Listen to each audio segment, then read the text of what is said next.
It's perhaps easy to forget that the Paris Climate Accords has been around for a while because for the vast majority of that time, we haven't been a part of it thanks to Donald Trump. But it has been 5 years as of this coming Saturday, and to raise awareness of this and hopefully get everyone focused and back on the right path, Greta Thunberg has released a speech to commemorate that anniversary. Here is a small section of it. 5 years ago, world leaders signed the Paris Agreement, and they promised to keep the global average temperature rise to well below 2 degrees Celsius and to pursue 1.5 degrees to safeguard future living conditions. Since then, a lot has happened. But the action needed is still nowhere in sight. The gap between what we need to do and what is actually being done is widening by the minute. Commitments are being made, distant hypothetical targets are being set, and big speeches are being given.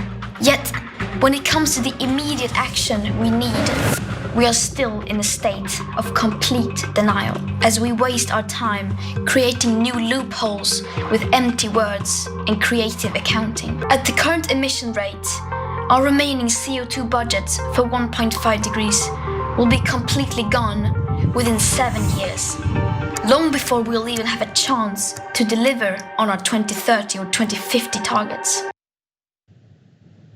So look, there's some more numbers I want to give, but I wanted to give both of you a chance. This is, I think, something that even for people who prioritize dealing with climate change, we've been hit every day by so much this last year that you sort of have to force yourself to remember, oh wait, every day that passes is one day less to deal with this thing. And so thankfully there are people like Greta that are trying to keep people focused on it. And the climate change, even calling it that, just doesn't do justice to the problem, right? Yeah. I mean, climate crisis really is what it is. This is a crisis of the sort that we're dealing with the pandemic, only it's happening in relative slow motion, although it's not even that slow, but you get what I'm saying. It doesn't seem as though it's going to end life as quickly as the pandemic might, or affect life as quickly, but it really is. And she's so right to reframe the strategies to attack it so that they should be employed immediately. I mean, there is no time. So last thing, she's right again when she says, hey, show me a 2030 target, show me a 2050 target, that they're completely irrelevant. I mean, by then the cake is baked. It's a real intense problem. And the intensity of it, I think, is lost on most of the world. Or mostly Americans, who by far emit more than an average global citizen. And yet the markets that we've spread around the world are ensuring, and the like hyper capitalism and global capitalism that we project as the only way and the only alternative, ensures that the way that many countries are developing are only further fomenting climate change, because the entire world can't live like the United States. That is, the planet cannot support that. So once again, gotcha capitalism, Franny won, you negative, whatever. I love Greta forever. I hope to grow up to be like Greta. I love that it took like, a 15-year-old girl to be like, shame on you, you're all terrible, shut up. No, you shut up in your suit. Like, I just love that. And the other thing is, we need, you laugh at me? How dare you? You're evil. Don't make me a hero. Don't make me a hero. You shut up, Mark. She speaks. Okay.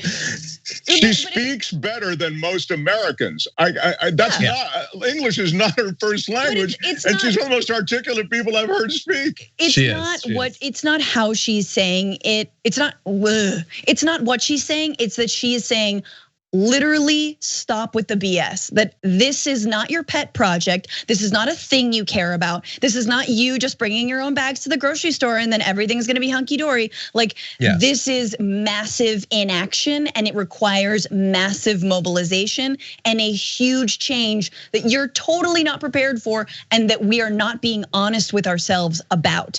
And so she just comes out with a documentary, and like I watch it with my mom, and my mom's like, that's cute, doot-dee-doot-dee-doo. And like, same with me. I'm like, oh my God, that's so cute. Buy online, shop online, dee. Like this, she makes us face all of like how horribly hypocritical we live our lives.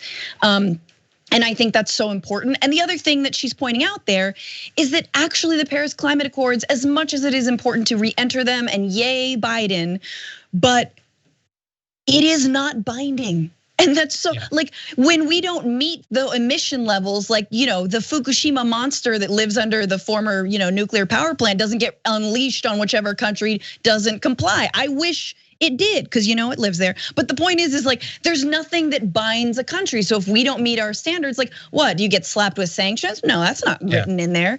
So are you saying that basically we need a swordfish type situation? Someone outside of the traditional setup of countries to be the arbiter?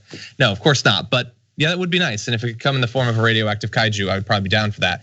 So look, I agree that it's important that she sort of reminds us that our little actions aren't necessarily sufficient. Although she'd probably be the first person to admit that. It's been a pretty successful PR move by massive corporations to get us to think that our choice of straws is the thing that's going to determine if we successfully fight the climate crisis. When really it's not. It's massive instantaneous efforts by governments and regulation of corporations.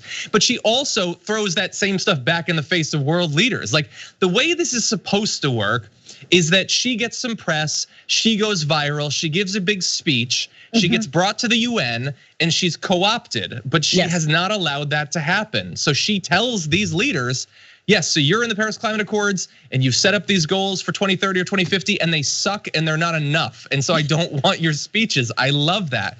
And add to the list of those world leaders, Joe Biden, who's got an okay plan, but an okay plan maybe could take care of a okay crisis, but we're not in an okay crisis. We're in a goddamn crisis and we need to do something about it. And so the only way we're gonna get to that is massive pressure on Joe Biden. Pressure that would never ever work on Donald Trump, at least has a minute chance of working on Joe Biden. And that's where our hope has to lie right now. You have to look at a movement, and you're right. It would require a tremendous popular movement to get the kind of change that's needed. And it's not just America, it's worldwide. And we are a fat and a happy country, of course, and we do just want to sort of maintain that lifestyle, just like COVID-19. All right, yeah, well, you guys figure out what to do.